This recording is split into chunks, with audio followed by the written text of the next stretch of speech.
Perez, and you're watching the Break It Down show.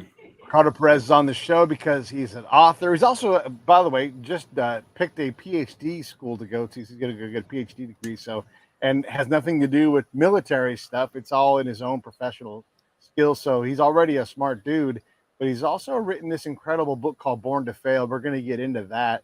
But we also have, and this is great. So when Ricardo got a hold of me, he said, "Hey, I'd love to have you, love to come on your show and talk about my book." I get a lot of these things, but I saw what he wrote about, and I'm like, "Oh wow, this is great." So we talked about the incident that we're going to discuss that is from his book, and he's like, "I was really inspired by Michelle Black and her book Sacrifice," and I'm like, "Huh."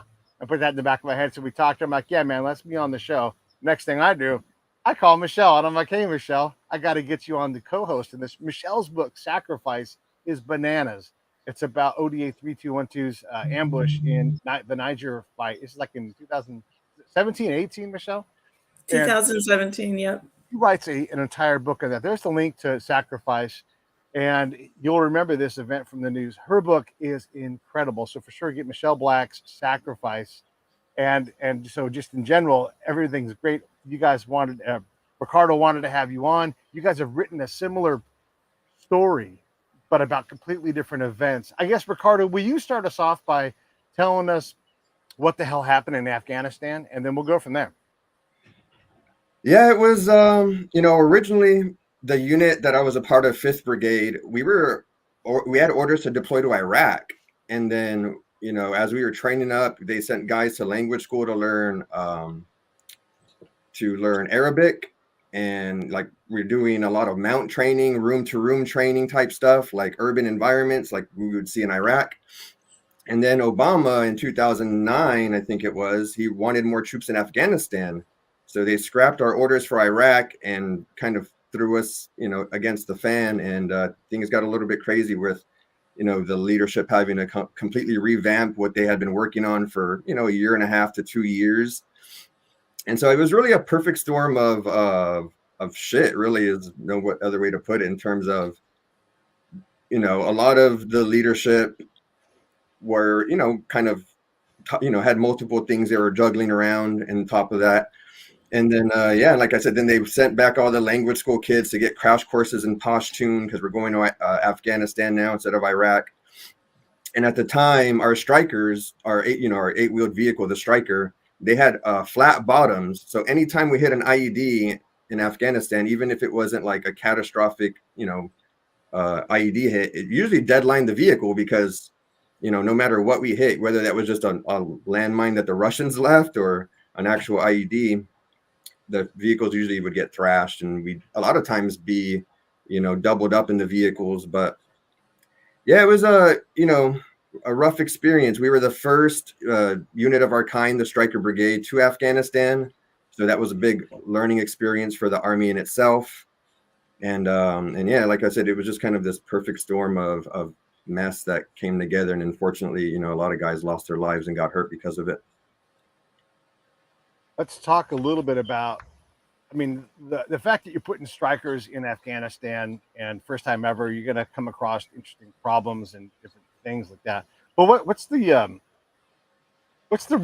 what's the shocking moment that we all need to know about with this deployment? Well, there's many shocking moments, but I'd say the biggest shocking moment that I learned about while doing the research for my book and talking to the guys I hadn't talked to in 10 plus years was one of the guys that I served with. While I was there, because I was only there on the deployment for about 5 months, I was hurt, should have never deployed to begin with, and didn't know I was deploying until the day I left. And so one of the guys I deployed with, and while I was there, our commander's vehicle got hit, and everybody on that vehicle lost their lives except for one guy. And that was because one of the guys from my platoon ran into the vehicle before it caught fire, drugged this man out, and saved his life. And so I knew that story. So he's like rehashing it with me. And I'm like, yeah, I was there for that. I was pulling security after the vehicle got hit. And then he told me a story about him doing that same thing again later on in the deployment and saving another man's life. And I'm just like, what? Like, these are the stories that need to be told, not the kill team and, all the other stuff you look up on 5th Brigade. Like, these are the incredible things that I hope to, with the revenue from my book, put it all back towards lifting these guys' voices and telling the real story, because it was their bravery. And I always say it like this: it was the most of the lower enlisted and the handful of sergeants who were more competent than not. We were the glue that held that place together. Like a lot of the upper leadership, had their, the politics of being an officer and having to do what they have to do and deal with that ordeal, So it was really this lower enlisted, E4 and below, or E5, because a lot of these guys that were E4s just got promoted when we went overseas. So, it was a lot of us lower enlisted guys that were the glue, and a lot of guys still suffer through it because of that today. I'm leaving room for you, Michelle. Oh, yeah. I mean, I think you see that a lot. You see that the lower level guys end up really picking up the slack when leadership is failing. I mean, that's pretty common. I know that happened with Brian's in the various places he worked, really. And I think you're right. Those are the stories that need to be told. And those are the stories that aren't, usually told. So, yeah, I commend you on doing that. And that was the beautiful thing about your book, was hearing those stories that you normally would not have heard had it not been for you pulling them into your living room and going through that. And it's, I've had people kind of tell me, like, why are you, like, a lot of guys want to keep this buried, never want to talk about it. It's a very traumatizing thing for all of us to think about and work through. But the way I see it is, it's like there's skeletons in the closet and things that we have to face and deal with to move on. And I think about it in terms of like, the equal justice initiative and the people that they try to help on death row, like these guys that are on death row, some of them are innocent. And so like these people are fighting to free these innocent people from being, executed for no reason.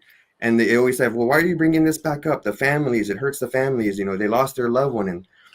But they're like, yeah, but the real killer's still out there. Like, we have an innocent man in jail, so it hurts to bring these things back up, but it's not for no reason. It's a necessary thing that we need to talk about and put the real truth out there, because otherwise it's just gonna die in the dark. Well, and I think too, with the rate of suicide, in the veteran community, a lot of it is directly related to experiences like the ones you discuss in the book, getting shoved down and people not talking about them, and so that's, I think the more you discuss these things and the more you're around other veterans who've gone through similar things. I mean, even you, I'm sure, discussing it with the men that you were over there with and getting to rehash that, there's a lot of healing in that, and that's important. Yeah, for sure. And with that, there's one thing that I'll never forget, was when I came back from the deployment in like late October 2009. That January 2010, the Army Times had an article for that month, and there was 29 active duty Army service members that committed suicide in that month alone. So they were like, we've lost more soldiers in this month to suicide than in Iraq and Afghanistan. So they were like, it was just like this crazy. And doing the research for my book, and I did a lot of just not only talking to the men, but research online. I found that Fort Lewis, which is where we were stationed out of, was actually voted as one of like the lowest morale unit or posts at the time in the entire military. I don't even think it was just the Army. I think it was the entire military. And I was just like, wow, I wonder if that was part of, the 5th Brigade kind of cloud that we were carrying and all that mess. How does your deployment line up with the kill teams? I mean, and as much as you don't want that to be the only focus, this is an important thing, and there's a reason why I'm going to get back to it. But how does your time overlap with that? It was the exact same time. They were a part of 5th Brigade. They were just I was in part of 1st Battalion 17th Infantry Regiment. Okay. And I think they were 2nd Battalion, or I think they were 2-1, or because it was 423, 2-1, 117, 8-1 Cav, and like the BSB support battalions. But yeah, so for the 3 main infantry battalions was 423, 2-1, and 117. Mm-hmm. So I can't remember which unit they came from, but yeah, we were all there at the same time. So that was like a big part of it too. Like Rolling Stones had put that article out, made the unit world famous because Rolling Stones, wrote an article about an army unit. So it was kind of this weird thing. Yeah. And so, yeah, like I said, it was just like this perfect storm of mess, from the politics to the civilians and the kill team, the guys dying, at a pretty regular basis, especially that first 5-6 months, until we got relieved from the Arghandab River Valley. We were taking casualties on a pretty regular basis. I've been to the Arghandab River Valley, just further upriver, and it is not an easy place for vehicles to get around. And one of the things that goes in with this is someone pays a lot of money to develop a new platform for weapons. The Striker is like the weapon of the future. This is how we're going to get around. 8 wheels. We have these, RPG guards we can put around this thing. But and I don't know how you guys did, but I know the Arghandab River Valley, and it breaks things that are mechanical. It chews them up. And look, the Army will push through adversity even at its own expense. Be like, this will work. We will push these vehicles. Russia right now, right, can't get off a Ukrainian road because their vehicles won't. You break things when you get off road. And in Arghandab, that river valley, it's all the way off road. It's as rugged and hard on humans and machines as can be. How did the Strikers hold up? Well, I think they used, because the Strikers, like I said, a lot of time they were deadline. So, which means they're inoperable for the audience. You cannot take them out. Something is broken and they are unsafe to take out. Yeah, and so we also had MRAPs, which were kind of the newest, coolest technology. Well, I can't say, that was because when we were in garrison, it was all Strikers all the time. And so when we actually deployed, I saw MRAPs for the first time. And so we had quite a few of those too but I do remember there was always a lot of Striker recovery missions. We'd go out, a Striker would get stuck or break down, and we'd have to go recover it. And there was a lot of times we couldn't go out on mission, like I said earlier, because the vehicles were either, shot up from, or chewed up from going out and patrolling, or just getting tore up trying to go through those rough terrains. What would you say? What was more hazardous? Was the terrain more hazardous than the Taliban, or the Taliban more hazardous than the terrain? The terrain. I say the terrain because it's just littered with mines everywhere. Everywhere you go is a minefield. So it's kind of, it's a pretty unfortunate reality that the people have to deal with over there. Obviously when Russia left, they just completely littered that country with mines. So that's probably how most of the guys who lost their limbs and their lives were just stepping on old, Russian ordnance. Right. And just again, the landscape itself, if you're picturing some kind of gentle field, this is not that. This is it's very southern Afghanistan is not as mountainous as northern Afghanistan, but it is still very, mountainous and hilly. And then it's rough, especially when you're a sniper and they expect you to climb all the mountains to overwatch people go into villages and stuff. Yeah. But not allowed to shoot anybody. Yeah, just overwatch. And did your Striker brigade manage to encircle the Taliban like you guys probably briefed before you left and defeat them? More often than not, while I was there, obviously they're not dumb, enemy combatants, so they know that we possess superior firepower, technology, equipment. So a lot of times for those first 5-6 months of being in that Arghandab River Valley area, it really wasn't a lot of firefights happening, which was kind of the aggravating thing. A lot of guys were dying and getting hurt, but it was just all IEDs and, roadside bombs and mines that they were stepping on. And so, it always felt like you had to be at the right place at the right time to actually get into a firefight and engage the enemy. Because other than that, we were just patrolling and getting blown up.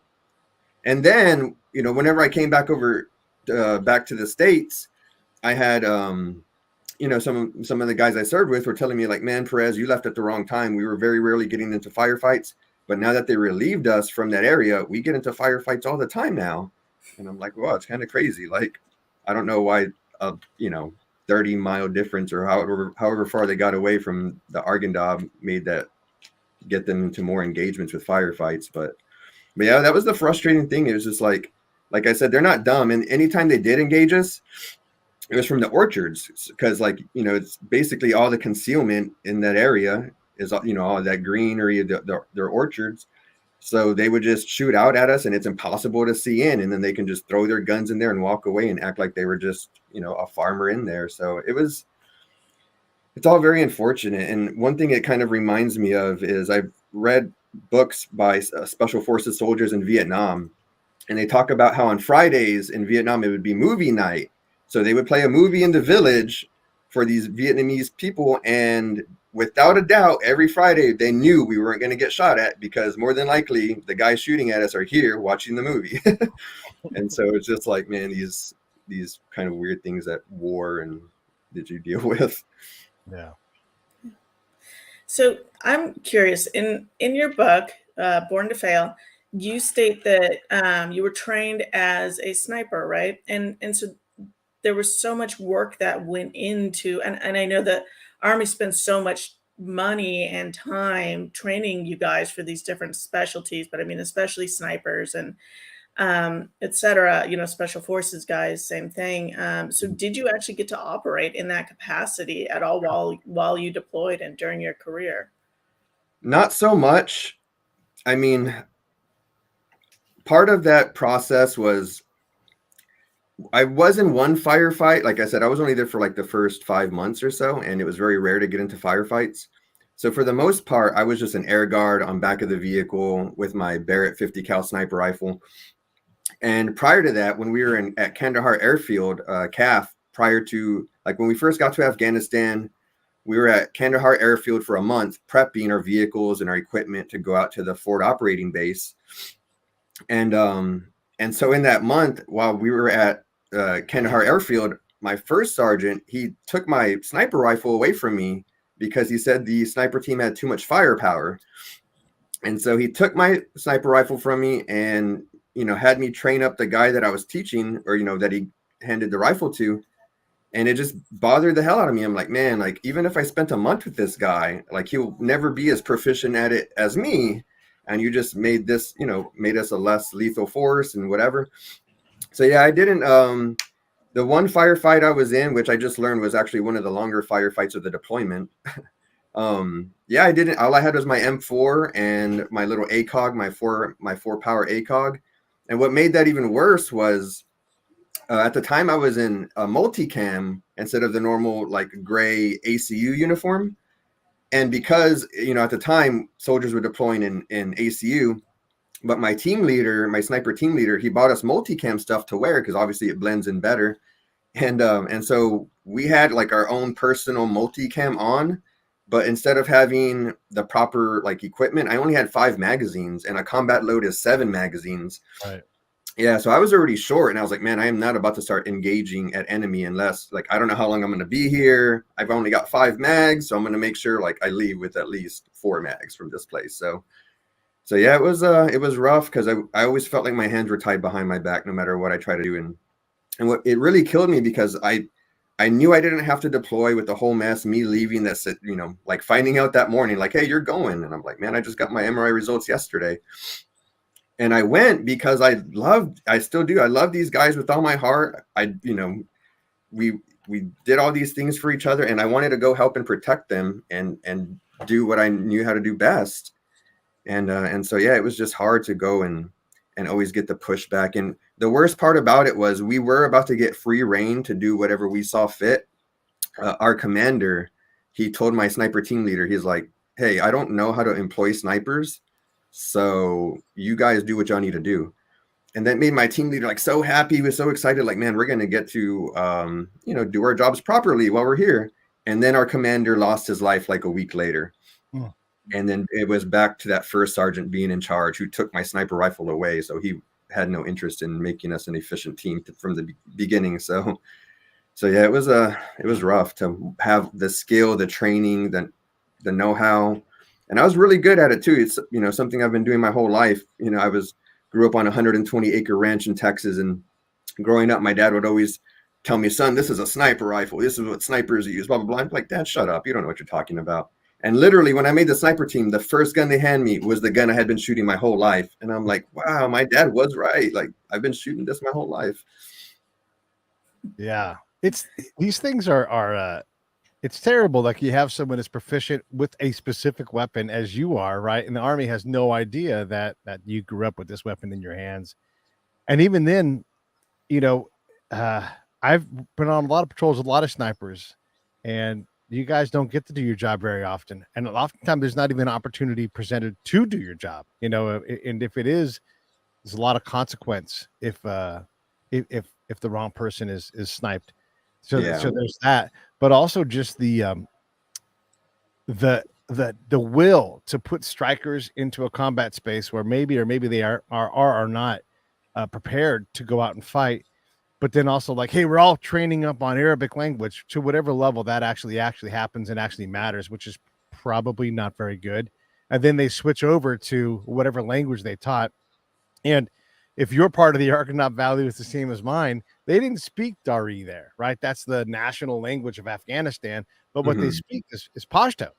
And so if you went to school for however long that is, and for whatever level of legitimacy you can reach, which is probably minimal, if you learn Dari, okay, you're closer to what but you don't, you're combat ineffective. You went, and all this time pre-combat training that you spent first learning Arabic, now learning probably Dari, you get there and you're like, I just spent however many months of my life working hours and hours a day trying to be proficient because to be ready. And whether you're a sniper or some kind of linguist capable person, you're not going to be able to do your job very much. Yeah, that's for sure. And that was a big part of the problems I felt that we had with our linguists early on was they went for a long time. I mean, I know the school overall was almost a year because one of the guys from my platoon went to that language school. And he just recently got all his transcripts and paperwork from that school because he's trying to use that as credits to, go towards his college education. And so he was like, whoa, man, I just learned that was an 11-month school. And he's like, I don't remember it being that long. And I was like, wow, man, I don't remember you being gone that long, like 11 months. That's a long time. What language was that he did? He did Arabic I think his full course was Arabic. And like I said, they ended up sending a lot of the students back to learn Pashtun. But I don't think they only selected a few from those that graduated with Arabic to go back and learn, Pashtun. But I don't think he was one of them. I don't think he was one of the ones picked to go back again and get the crash course. And he really didn't. He still knows it to this day, Arabic, and it's pretty remarkable for him to have used it so minimally and still be able to conversate with people. And so he's a remarkable person. And so but I know a lot of those language school kids, he tells me, were like, yo, man, a lot of the times they were just, they're 20-year-old privates, like you're sending 20-year-old privates to try to learn a language when they signed up to be infantry. So, yeah. Michelle's book, she talks a lot about the lack of provisioning and yet still wanting to force project out into an area. And it's one of the reasons why her husband's ODA ends up in this situation where they can be ambushed. And it seems like you guys had a lot of similar things where the goal wasn't necessarily to accomplish the mission for the area you were in. The goal was to put strikers on the ground and go out and do whatever combat mission you had. Does that resonate with you? Like, were your guys' goals in alignment with how you trained? And then was it possible to do a better job of what you guys had than what you were allowed to do? That's kind of a tough question because at the time, I think it was General Petraeus's whole thing was to be the coin, right? The counterinsurgency. And it was supposed to be more like humanitarian aid, helping the local villages type stuff. And our brigade commander, the motto, from day one, 5th Brigade's entire culture, I guess you can say, was built around the motto strike and destroy. We were infantry, we were the people who were going to go mess things up. So yeah, I think that was, like I said, it was the politics of it all. There's actually reports of lieutenants trying to tell captains hey, this is not what Petraeus wants. Why are we doing these missions and going out and looking for fights when we should be going out and trying to keep the peace? And so yeah, there was lieutenants that got kind of relieved of their duty, and it was a big political mess. But with that, like I said, we trained to fight. We were training to go kick doors down in Iraq, and we still kind of had that mentality of urban, an urban fighting mindset, which is it's kind of a it's a rough mindset to have. Door kicking is, man, they always say like the first man in that door is probably going to get shot, like Yeah. it's a whole nother mindset you have to take in doing mount in urban operations. And so we did that for so long. We got in this trench in this mindset for so long, and then they ripped it all away from us. And we're like, well, now we're just going to Afghanistan. And we honestly, I don't feel like we did the proper training for the theater, because we were doing proper training. Like I said, for Iraq, we did a lot of the glass houses. We'd go to shoot houses in Yakima and like do actual urban training. But when we were like, okay, now we're going to Afghanistan, it was like sitting on our thumbs and like doing nothing, which I don't necessarily blame them in a sense, because like, what are we supposed to do? We'd have to spend all our time in Yakima, because that's basically the closest thing we can get to training for Afghanistan as we can out here. And so, yeah, it was rough with the mindset and the politics of Petraeus wanting one thing and commanders wanting another. Do you think that like the mission set, or like, I guess it would be the mindset really of the commanders when the mission set kind of changed from Iraq to Afghanistan, that their mindset didn't change enough to really not just prepare you guys, but when they're sending you out on missions, it's really not much different than if they'd sent you out in Iraq on missions. And that's why they were having, because I know that's what got my husband's team into trouble, was everybody still had that Afghanistan mindset from years of working there as special operators, which was much more aggressive, had a lot more air support, much more cavalier. And so when they got busy working in Niger, they kept the same mindset they'd had in Afghanistan, and that became very risky for the guys on the ground. And so I'm assuming that's kind of what you guys were dealing with there, was commanders not changing their mindset. Yeah, and that's a great point, because I do remember, listening to that in your book. And with that reminds me of, when we were on Kandahar airfield, for those 30 to 60 days or so, or not even 60, like 30 to 45 days. Part of that was going to IED lanes, where we learn to identify these roadside bombs and their telltale signs or whatever. It's actually a class in learning that, hey, you're probably going to get blown up because it's impossible to see these things even going slow on the road.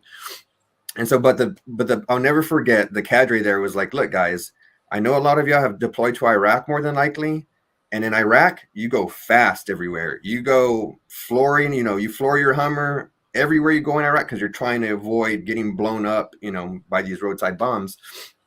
And the thing is, with Iraq, in the urban environment, it's all very narrow fields of view.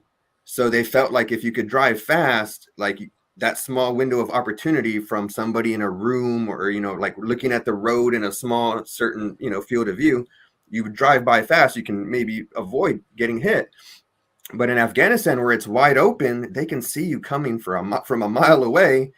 And so they would say, look, guys, you have to go slow. You have to check the culverts. You have to be slow and methodical. But in the reality of the military, like, you can't go slow, right? You have deadlines and missions, and you know what I'm saying? Like, there is no going slow. So it was like this kind of heartbreaking kind of reality, like, man, they're telling us to go slow, which I know is not going to happen. And they're trying to teach us to identify these things by us going slow, right? We're supposed to go slow along the road to identify them.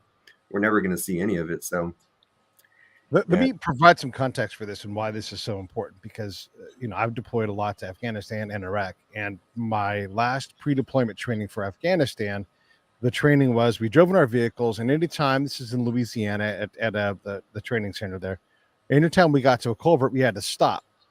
And then we had to call in to the bomb squad and be like, can you check our culvert? Because we were too dumb to do it ourselves. And I'm like, that's not reality. Because first off, if you find a bomb, you own it until the bomb folks come. And as ready as those folks are to respond, you're talking 6 hours, from everything until you're done. And so you can't operate that way. It's just impossible. You can't be afraid of every culvert. And if you were, what's the enemy going to do? They're going to put a bunch of trash in the culvert, and you'll be like, fuck, that could be a bomb. That could be a bomb. And so this training that we were given is absolutely incorrect for that time. And you're like, realize that nobody has an idea how to defeat these things, right? And so you're like, what do we know? We know we can go fast. We know we have a V-shaped hull. we can probably withstand a lot of these things. And so we literally, however many hours you spend working on maneuver and trying to learn how to do it, it's all time wasted. Okay, good military training, completely irrelevant to what we're going to do. And by the way, on my last deployment, it was all dismounted foot patrols up and over mountains, through riverbeds. And so there was all that vehicle time, again, wasted, because where I was going specifically, you couldn't have a vehicle. It wouldn't survive. So you think about this when I'm talking to the audience, when you think about how ill prepared a unit is. We have snipers who aren't going to go on sniper missions. We have people who learned Arabic prior to going to Pashtunistan. We have vehicle mounted operations where you have to stop at culverts and inspect them for bomb. All of these things have nothing to do with whatever the mission was. If Petraeus is the boss, then he's the boss. We all need to get on board with coin and do coin and get trained for that. But we don't. We sort of take these, well, this is what strikers do. Okay, great. It's just like what tankers. Now I always use tankers because they're a great example. A tank unit deploys, they get there, and they're not allowed to use their tanks in Afghanistan. Their motto, you talked about your guys' motto, their motto is death before dismount. And the first thing they do when they get there is dismount and never get into a tank, right? Are they prepared for that fight? Fuck no. Because they train like tankers. They go to NTC and they shoot on tables and they qualify on their tank, never to set foot on their tank during their deployment. So these things are horribly broken. And Michelle's story is the same thing, where these guys, look, they're ill prepared for this. And you end up in situations where, through almost through nobody's fault, specifically by everybody doing what they're supposed to do, these catastrophes line up and you get people killed. You give them PTSD, you give them suicidal ideation as a result. And so you have these guys trained to go out and strike and destroy. And they're like, not today, though. Today, our striker is going to break down, and it's going to be move, break, and recover. Is going to be the actual mission, not this strike and destroy mission. And it's we have got, with the military that's lost its last two major wars, we've got to get better at that. Everything's got to be on the table. We can't just keep doing these things. So, you can't be so inaccurate at our pre-deployment training. Yeah, and I think on top of that, there's a big, I know there's supposed to be, obviously, like the chain of command and rank structure, but a lot of times I noticed in garrison, our squad leader was afraid to go to our platoon leader with issues, but you need to, because there are issues that need to be brought up, so he was always in fear of bringing bad news to the boss, but yo, man, you got to do it, and so he would always wait till the last minute, or until things got to the point where he had to kind of fess up, hey, this is why this is happening. And it always seemed like there was no open communication, because always, there's always the fear of people, like they say in the army, shit rolls downhill. So there's always that fear, oh, I'm going to get in trouble or get the guys in trouble for no reason. And it's a very fear-based culture. And then in my unit at the time, everybody was lying, and it was just so bad. It was just so about the most petty shit. Why are you lying about petty shit? And so it scared me enough to get a voice recorder and start recording conversations, because I'm thinking, if they're going to lie about nothing, they're definitely going to lie about more important stuff. And I'm for sure not going to get in trouble as an E4 because some E6 wants to lie and he has the authority to say whatever he wants. And me as a nobody E4, I have limited say.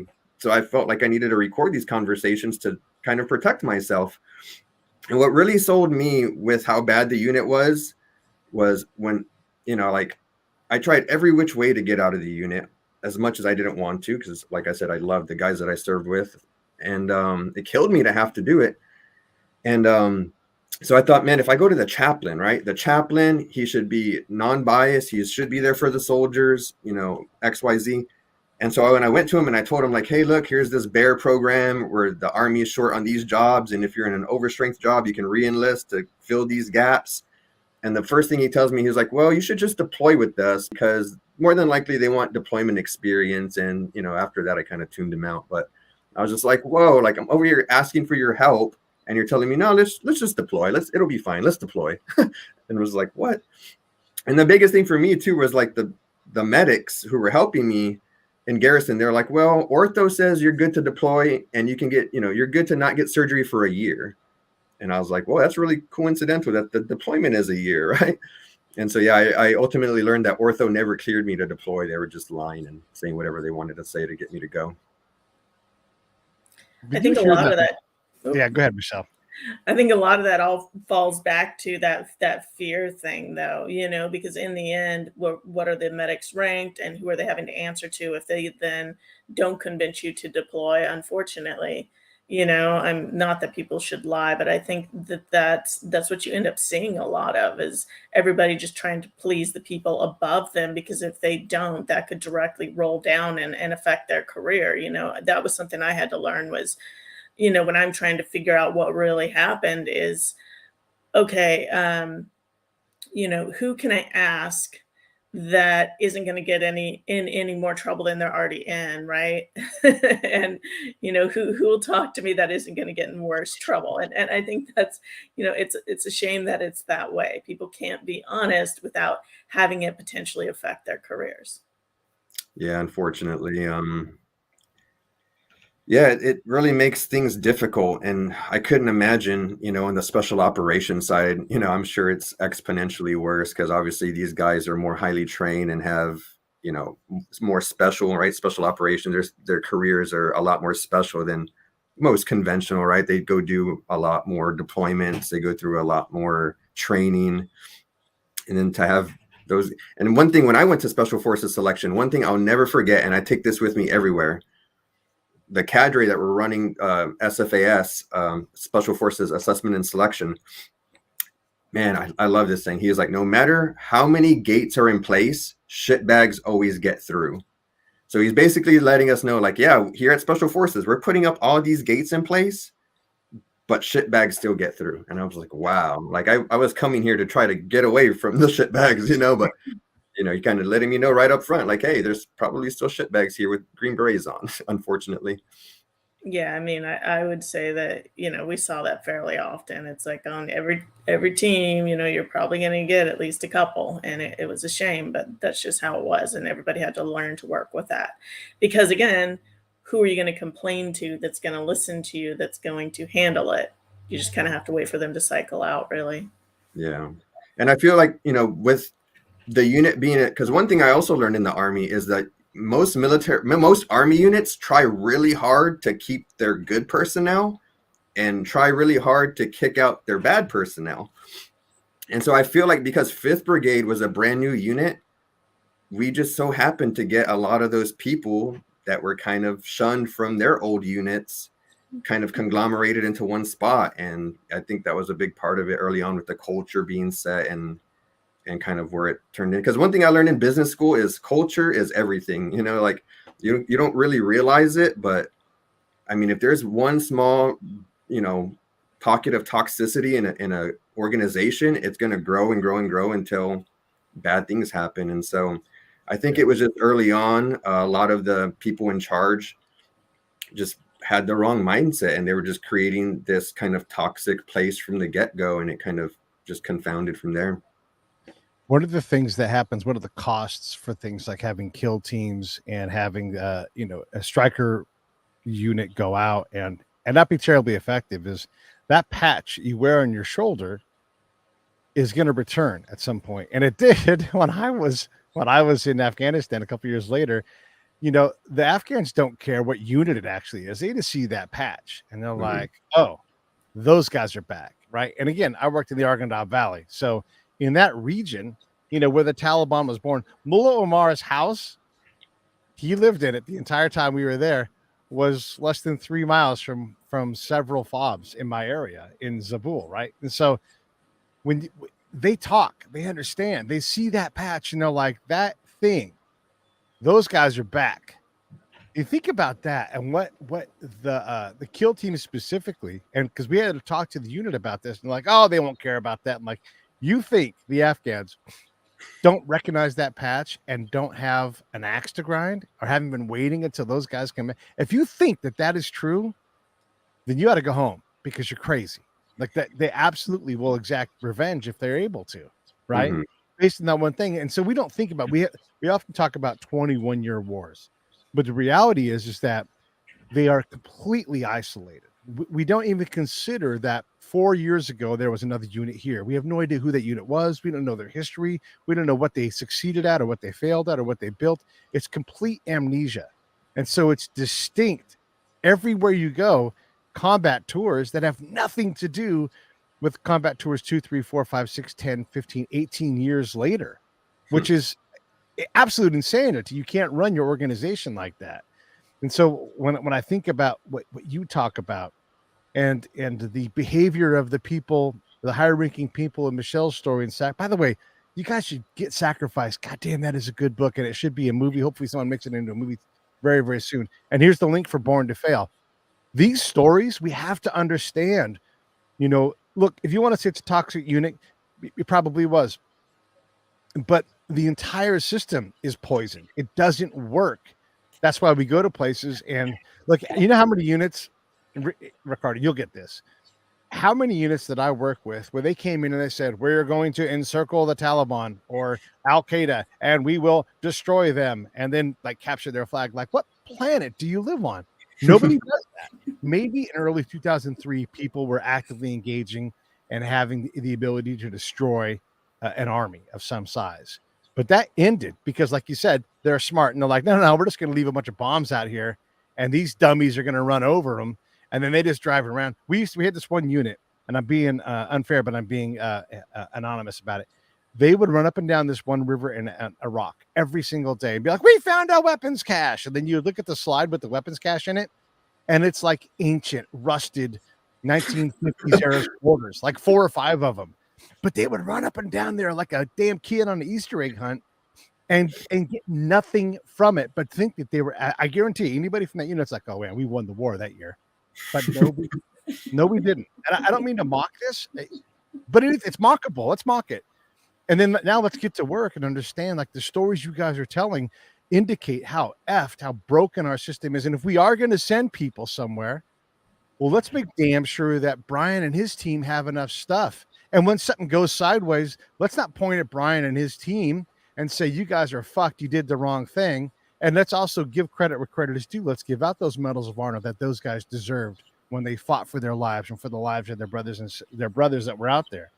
And the same thing. So we have to understand these stories. So get Born to Fail and also get Michelle's book, Sacrifice. And also, by the way, while I'm fired up and talking about stuff, support the Break It Down show. Go to breakitdownshow.com, get a shirt from our shirt store, or I don't know, go to the PayPal link and say, hey, Pete works hard. I'm going to give him $15 a month. I'm just going to invent my own subscription. I'm going to email Pete at breakitdownshow.com. And I'm going to say, hey, Pete, I put $15 a month in. Would you do this for me? Yes, I'm going to try to do my best at doing all those things.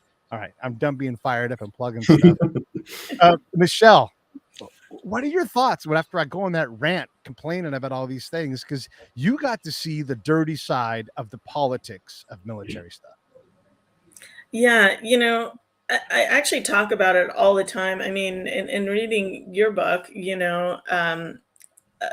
I just, it brought up so much of those memories of dealing with leadership and knowing that. So when Brian was in, there was always somebody in the leadership or several people in the leadership that he no matter what the issue was, no matter how big it was, you couldn't just go and expect any positive outcome, which is a shame because there are leaders who are good and absolutely will work for you. But all it takes is 1 or 2 bad leaders and it ruins it for everybody. And I'm wondering, it drives me crazy knowing that there's just no real way it hasn't been fixed, a real way to get rid of people like this other than to ship them off to another unit. That's ridiculous because eventually these people slowly move up until they've got they've got stars on their shoulders and they're running investigations into, people's deaths. And that's an issue. So yeah, it drives me crazy. Yeah. And that's what hurt me a lot in reading your book was, you as a, military spouse having to deal with your husband's death and then having to go through the horror of learning like, hey, IG isn't what they claim to be, like these investigating bodies.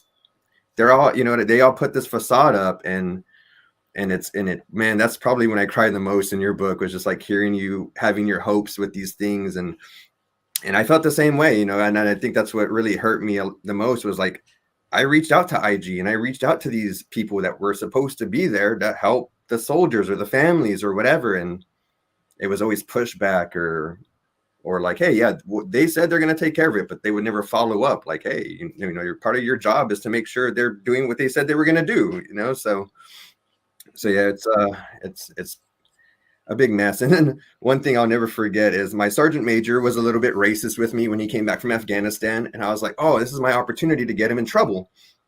So I go to I don't think it was IG.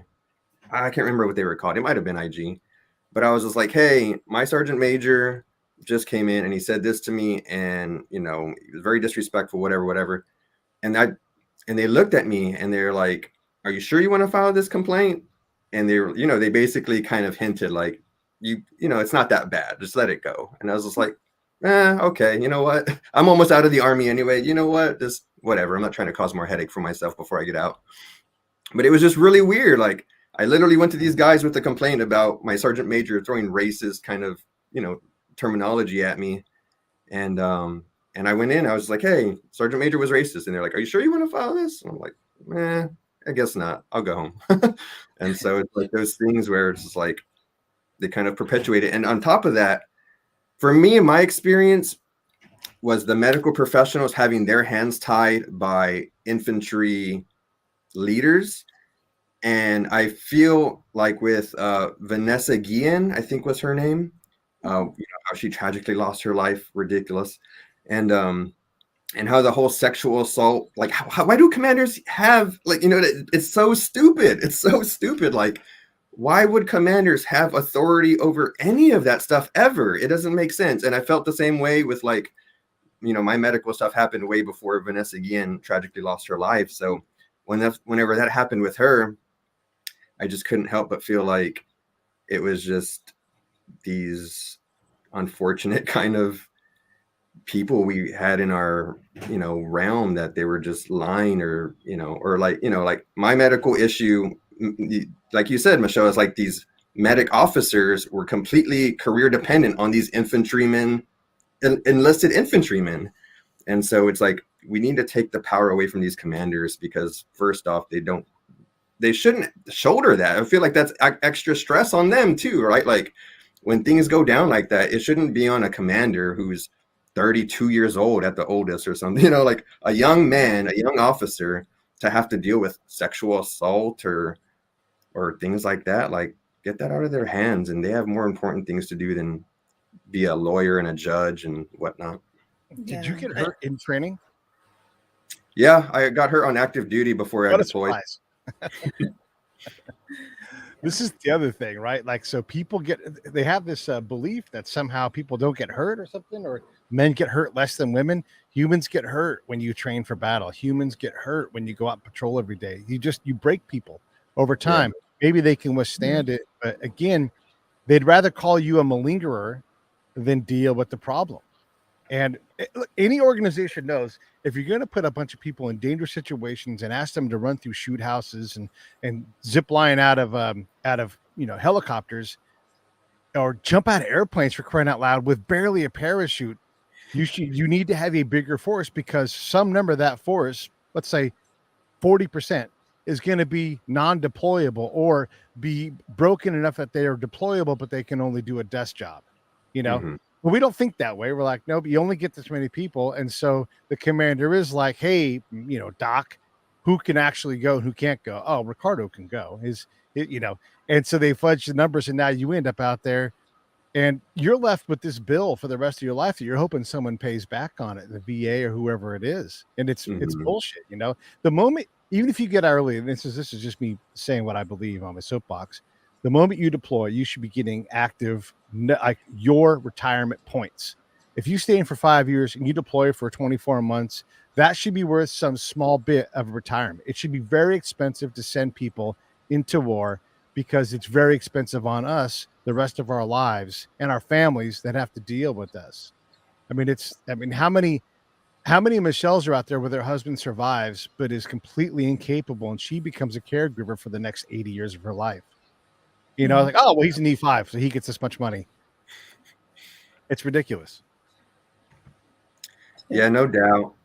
And that was a big part for me was, because I got hurt after I came back from Special Forces assessment and selection. We basically took our Christmas holiday break and then went right into NTC training for a month in California.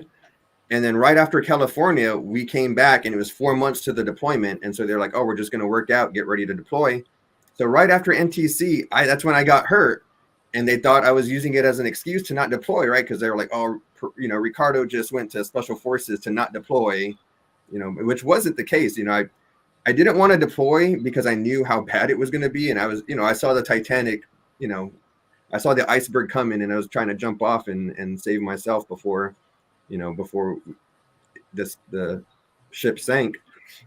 And so, but it killed me. And that's why I waited so long and tried other ways, because I didn't want to do it out of desperation. And I wanted to try to figure out a way to the guys that I love to kind of follow in my footsteps and, move on with their military careers. And so, yeah, when I got hurt, they just thought I was using it as an excuse to not deploy. And I'm like, are you kidding me? I've been on the sniper team for 3 years. I bust my ass all the time. And now you just think because I didn't want to deploy with y'all. And I did, like I said, I didn't want to deploy with them. I just knew it was going to be bad. And I was trying to avoid, and doing Special Forces was something I've always wanted to do too, which is why I joined the Army and not any other branch, was because I wanted to learn a new language and train foreign armies and do those kinds of things to help, soldiers around the world. It is very common to get hurt during SAF selection. SFA. Yeah. Very, very, very common for that to happen. And I'll let Michelle ask her question in a second here. Then did you know very many people in your battalion, your brigade, that were trying to get out of deploying? I mean, did you know any real malingerers? Oh, yeah. Okay. It was more often than not. And I was actually told this, I don't know how true it is, but in order to, as part of the promotion board in my unit, they would ask you if you were going to go try out for Special Forces, because if you were, they weren't going to promote you. Why are they going to promote somebody to sergeant if you're trying to get out of here and go do Special Forces? So there is a lot of guys that were going to Special Forces, getting selected to get out, way before, years before the deployment, because it was bad. We were just sitting around, not training, not doing anything. It was very boring. And I hear, it's funny because I've met a few, Special Forces soldiers in my military, in my Army days. And a lot of the times they were guys that were like, yo, I was, a tanker in the motor pool and I was just bored, I was just, bored at work. And I was like, you know what, go do Special Forces and maybe I'll get some more excitement out of this Army career. So it was, it was just this kind of sticky situation where a lot of guys did want to get out, but they didn't want to go try out for Special Forces either. So they were kind of stuck because that was the only way to get out. Michelle, I cut you off from your question. Sorry. Oh, I had a few things to say, but yeah, I think most people in Special Forces actually didn't sign on as Special Forces. They did just get bored at their job. I think Brian was bored within a year. And so, yeah, but I do find that often, and I think it happens more often than people realize, that in the military, when you get injured, unless you require an emergency surgery that very moment, you're pretty much just trying to find the time working around work to handle it, no matter how big of an injury it is. I know Brian had a bad fall when he jumped from a plane one time. And basically, it was just handle it in your off time. And he was in language training. He had all this stuff. He couldn't miss. And so it reached a point where, because he had landed on his one side wrong. And so something was wrong and he couldn't sit. And so he's like, I don't know what's wrong, but it's becoming so painful that I have to stand through my language classes all day. Wow. And so finally, by the end of it, he had that night, he didn't have anything going on, no training. And so he told me, and you know how phones don't work in any military medical building. It's they just zero them out. So he told me, he's like, I'm going in now into the ER. And if you don't hear from me, come find me in the morning, because that means I had to go into surgery. And sure enough, I wake up in the morning and he's not home, and I Wow. can't get a hold of him. And so I went up there, and he'd had to have emergency surgery because he'd had a tear. And then this pus-filled pocket happened that was slowly going towards his intestines and would have killed him within a few weeks easily. So, Wow. but he'd been told to put it off because nobody really saw anything wrong with him because it was internal. Yeah. Yeah, there was a sergeant that was on rear detachment that they were giving a hard time because he didn't deploy, but he had Crohn's disease. And so this poor guy, you know, he's like always having trouble with his bowels and always telling us about how he's going to the doctor and getting scoped, you know, like, but they would give him, but he looked physically fine, right? Like you couldn't tell by looking at him that there was anything wrong, but poor guy had Crohn's disease. And he was like, yo, I'm like, I guess at the time it might still be true. He used to tell us like he's one of the few people that in the military that could get medical marijuana for his Crohn's. And I was just like, oh man, that's kind of crazy. And I don't know if they would give it to him through whatever channels they had, or they'd make him go out and find it on his own. And if he pissed hot, then he'd be fine. But yeah, I guess there's certain, you know, things like that where he used to tell us like, man, I'm in so much pain and all the time. Like this is really bad. And yeah, there's nothing physically wrong with me, but I'm always in pain. This sucks. And it's funny too, because I had that same issue with I bruised my tailbone is what I'm guessing in basic training. And so when I graduated, I couldn't sit down. Oh my God, it hurt so bad to sit.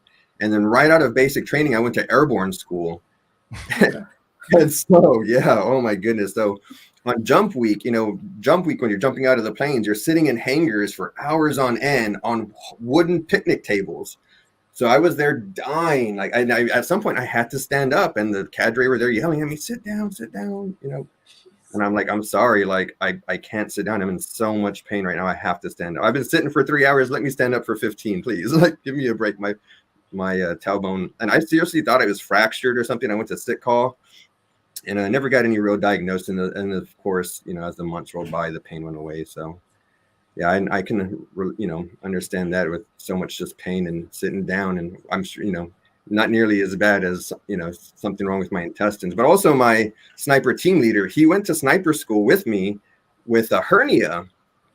And like, man, he was sucking in sniper school with a hernia, and he barely survived it. And as soon as we got back, he was like, I'm going to get surgery. So yeah, I helped him, you know, I picked him up from his surgery not long after sniper school, but it's like, man, this dude is he spent 9 months at Ranger school because he recycled. And I was like, man, you're motivated. Like, how did you spend 9 months at Ranger school? That's like, crazy. Yeah. So now he's a great guy. He's you know, one of those who gets the job done no matter what. And you know, it's guys like that I was thankful to have as my early kind of people to take me under their wing and show me what real soldiering is about. I want to wrap this thing up, so I want to give Michelle a chance to throw any final thoughts in, and then we'll come back around to you, Ricardo, right after that. But Michelle, I mean, you've heard a lot of this story. You've lived your own version of this story. What are your thoughts? You know, I think, and I say this a lot, that there needs to be a lot of big changes, whether, you know, especially in the way we handle promotions within the military and the way we allow leaders to continue leading. You know, I do believe that we need to have some sort of system that really works where these leaders are properly evaluated by the people they are leading, even if it's just a percentages game where everybody gives, you know, is allowed to be evaluated yearly. And after 5 years, if their approval rating is below 50%, they shouldn't still be in leading anybody. I don't know if that's the right solution, but yeah, because we can't keep having these bad leaders rise through the ranks, because in the end they cost lives and they cost us a lot of money because they just cause people who are highly trained to quit. Or, you know, it's just, it's wasteful all around. Yeah, you look at someone like Ricardo, who's now going to be a PhD in something, was that desperate to become a special operations guy. Myself included, I was in my battalion and I was like this high performance vehicle. And they're like, well, you suck. You have a bad attitude. You know, I'm like, I don't have a bad attitude. I'm one of the top PT guys in the unit, expert fire. I always am doing correspondence courses. I as a E4, I started a softball team. Everybody told me it wouldn't happen. I've won every board I've sat in front of. I'm the problem. Okay. All right. I got you. And so out I go. Right. And the same thing for Ricardo. I mean, I want there to be PhDs and there are a lot of people with PhDs, but there should have been a spot for you. There should have been a some kind of path for you to, well, one, you're hurt. You shouldn't have to deploy when you're hurt. And I'm not saying malingerers, need to go get and hurt themselves. I literally know of someone who had a Humvee tire dropped on their leg mid deployment to go home because they had to take care of their family stuff. But we're not talking about that. We're talking about people that get hurt because they're in training, and training is hard. So I'm glad you wrote the book, man. I'm glad that you came on the show and talked about this. I hope people get a chance to read this and understand. Just look, there's a lot of good in everything that we all are doing in the military. There's a lot of great people, but Jesus, we've got to get better at doing this stuff. And if we can't hear stories like what you guys are talking about, then we're never going to be able to withstand the actual changes that have to come down and get things better. I'll shut up and let Ricardo finish. Yeah, so I just want to say thanks to UP and Michelle for having me on, and Michelle for co-hosting this episode. And all I want to say is thank you so much, Michelle, for writing your book, because it's really in my book all the names are changed. It's all very anonymous because I was afraid of. I have a book mentor, and she kind of helps me go through this. She's just like, change everybody's names because you don't want anybody to sue you. And of course, it's different for you, right? Because you went through a big publisher, and they have their legal teams and their help for you whenever, whatever may come down the pipe with that. And so, but it was very inspiring to read and just to hear like real names and like, man, it makes me feel good to know that, because I know that people that I served with will read my book and know who I'm talking about. Most other people won't, because obviously we were on the inside. But it gives me hope one day that I can kind of rewrite this as a second edition and put the real names out there and kind of shine the spotlight on where it needs to be shown. And kind of, there's a lot of people hiding under their rocks that don't want this stuff to be brought up again. And I don't blame them necessarily, but, we all have to be accountable, right? It's, I think Shannon Sharp said it best yesterday. He says, we can run away from our demons for as long as we can, but at some point we get tired and they catch up. So yeah, I just want to say thank you all for doing this. I really appreciate it. And I hope to, link up with y'all again soon. And I hope to meet Michelle one of these days before I move back to Texas. Stand by. Hey, thanks for watching the show. I really appreciate it. Right here, you can subscribe. Please do that. It makes the show grow. Hit that notification bell so you know which incredible guest is coming up next. Down below is the PayPal link. You can put a small subscription in. That is an enormous help. All that money goes right back into the show. And then right up over here are the next episodes you should listen to, curated by yours truly. Thank you